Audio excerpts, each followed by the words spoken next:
ആധുനിക തിരുവിതാംകൂറിന്റെ ശില്പി എന്ന നിലയിൽ പ്രശസ്തി ആർജിച്ച ഭരണാധികാരിയായിട്ടാണ് ശ്രീ പത്മനാഭദാസ ശ്രീ അനിഴം തിരുനാൾ വീരബാല മാർത്താണ്ഡവർമ്മൻ എന്ന മാർത്താണ്ഡവർമ്മ അറിയപ്പെടുന്നത്.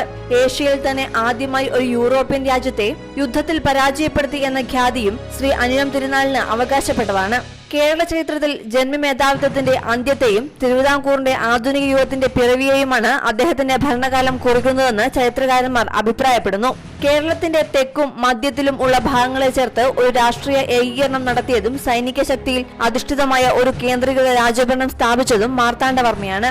പലതായി ചിതറിക്കിടന്നിരുന്ന വേണാടിന്റെ പ്രദേശങ്ങളെ ഒന്നാക്കി തിരുവിതാംകൂർ രാജ്യം പടുത്ത അദ്ദേഹം യുദ്ധതന്ത്രജ്ഞത കൊണ്ടും ജന്മിത്വം അവസാനിപ്പിച്ച ഭരണാധികാരി എന്ന നിലയിലും പ്രശസ്തനാണ്. ഡച്ചുകാർക്കെതിരെ നടന്ന കുളച്ചിൽ യുദ്ധം മാർത്താണ്ഡവർമ്മയുടെ യുദ്ധതന്ത്രജ്ഞത വെളിപ്പെടുത്തുന്നു.